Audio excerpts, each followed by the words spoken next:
Hey guys, today I'm talking about Need for Speed Rivals. Now, this is a really weird slash interesting game to talk about because I'm not really super huge into realistic racing games and racing games in general, really, and the Need for Speed games in general.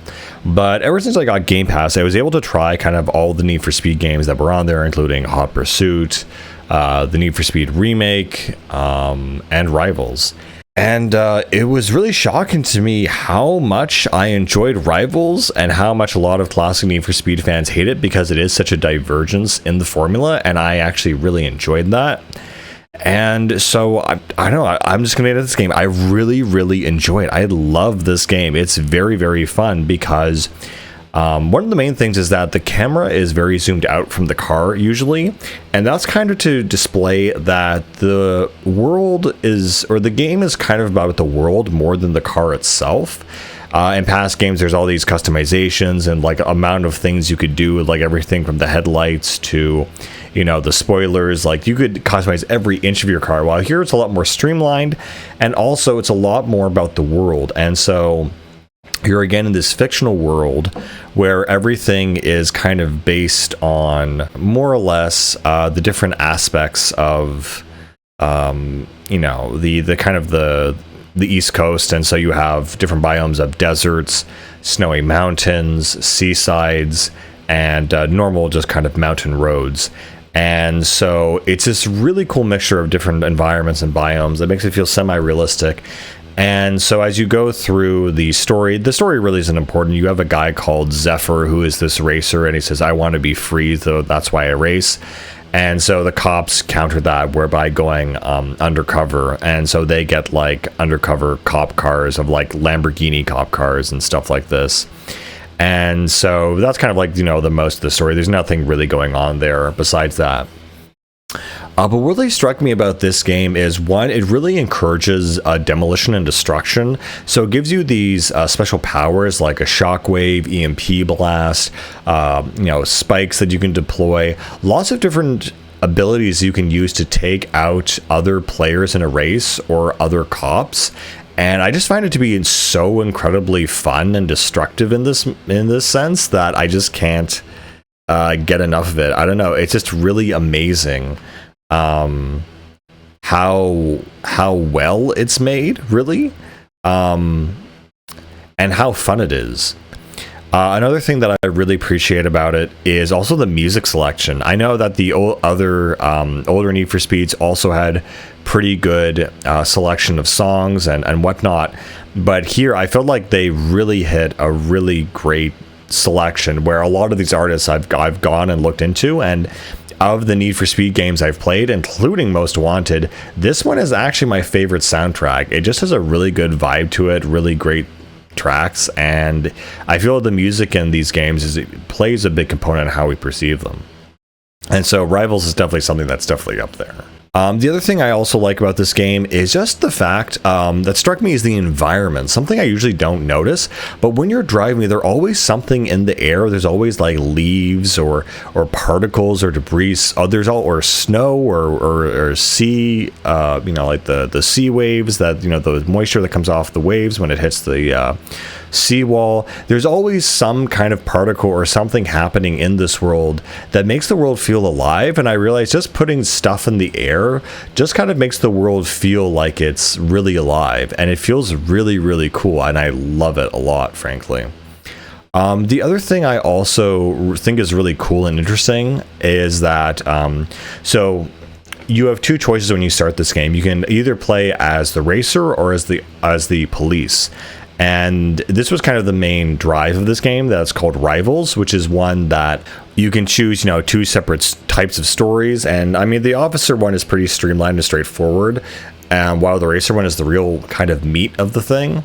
But the thing is, depending on who you're playing, you also have this hub world. And what's really cool with this game is it allows online play. And you have all these online players that are, you know, they're driving around doing their business, but they're also in a hub world. So you can come across other racers over Xbox Live, and you can just literally mess them up or, you know, steal their points.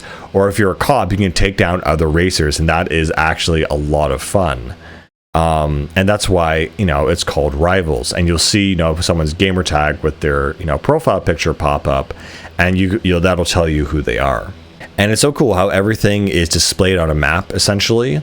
And you can see in real time other players driving around either as cops or other racers. And yeah, it's just really, really cool how you have this massive, very light PvP, PvE world interacting. It's really smart, really amazing, and something that I'd expect to come out now, but this was very advanced for when it came out in 2013, I would say. So the other thing I mentioned about points. So the one negative thing I have to say about this game is, man, it has the most frustrating, aggravating point system, heat system I have ever seen in a video game, including other Need for Speeds. This is stupid. So in Most Wanted, the way it worked is that you'd have a heat level in a car, and you would basically need to, I don't know, you could switch different cars, but the amount of heat on that car meant that will determine essentially how much, how many cops are after you, how likely you are to be pulled over and start a chase and all this kind of stuff. It's really kind of, I don't know, unfair and insane and crazy that in this game you also get points, and you need points to basically not just spend on other cars, but also to get to the next level in the race or in the main campaign. So you need a certain amount of points to challenge the next racer, essentially.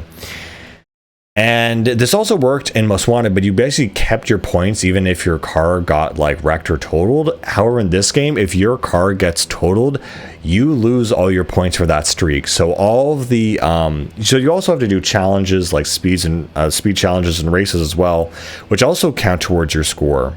And so if you are unlucky enough to do all the challenges, get enough points, but you don't get back in time to a safe house, and you get busted or you get pulled over or your car gets destroyed and you really don't have a lot of life in this game, you basically lose all of your points. And it is the most frustrating thing I've ever seen. There have been two times where I was literally at, the safe house. I was ready to enter it with the required amount of points, and I had a sliver of health left, and either the cop behind me rammed into me and threw me off course, or I I went into the base myself too hard, and I lost all my points, and I had to go and do it again. It is worse than Dark Souls. It is the most infuriating point system I have perhaps ever witnessed and ever seen, and it is just frustrating to no end. But it also makes it high stakes, high reward. So when you go out, what I would always do is I would always try to bank all my points. And there was one point where I was just really struggling. I was really stuck on this one mission because, of course, every time you want to challenge the next racer, the amount of points you required and the streak required keeps increasing. Tag 15 cars, cop cars in a chase in one sitting, and all this other stuff. And it's very difficult to do. And there's plenty of times where I risked it. And if you make one wrong turn or one little, you hit some invisible wall or something, and then all the cop cars just gang up on you, and you lose everything. Plus your car could get impounded. And it is beyond frustrating. But it's still overall a very fun game, and a very good looking game too.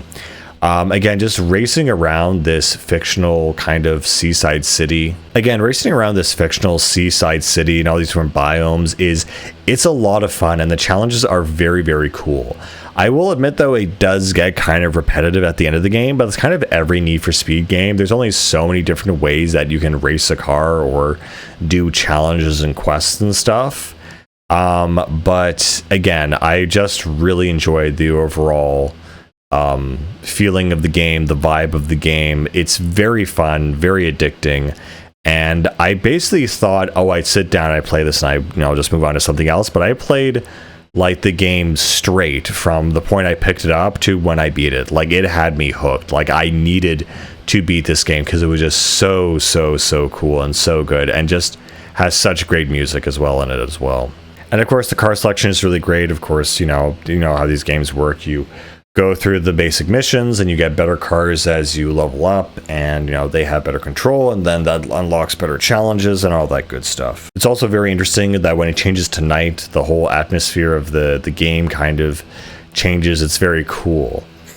Yeah, I'm not sure what else to say about this game. It's really cool seeing other players just on the road, and of course, if you take out that player or you knock them out, you basically steal their points. So if they're doing a single player thing, they're at the end of a long run, you could snag by and snatch up their points, and then you can use that to like outfit your car, buy better gear, better upgrades.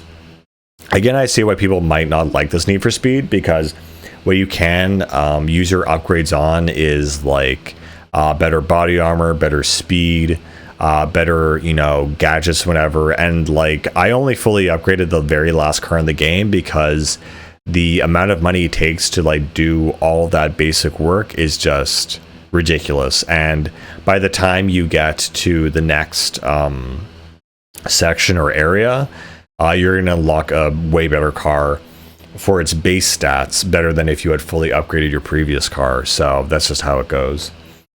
There are also like multiple paths to do. They don't really matter, but there are like certain things where like, oh, instead of doing this cop race, you did this time race. All these little sort of extra missions, essentially, so you can basically choose between race, pursuit, and drive.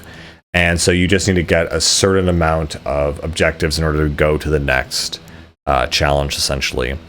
And unfortunately, there's no piss filter cutscenes for this game like there is in Most Wanted. They're just very strictly, dialogue scenes and just cars racing and nothing really fancy.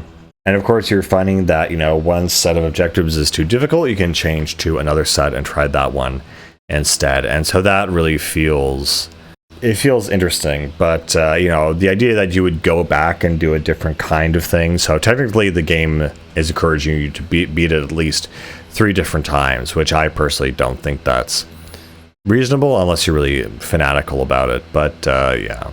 Anyway, I'm not sure what else to say about this game, except I really do enjoy it. I love it. It was a very much a pleasant surprise, because I said I'm not into these kinds of games, but I love the knockouts, the crashes, everything else about this game feels like it's more of an action game than it is a racing game. And so obviously that alienates a lot of old school racer fans, but for me, I love it. It's a lot of fun, and it's a very beautiful looking game as well. Great soundtrack, great cars, great gameplay. This is one of my favorite racing games probably of all time. I absolutely love it, despite that point system which makes me want to drive forks into my eyes. But yeah, great game. Definitely recommend it. See you later, guys.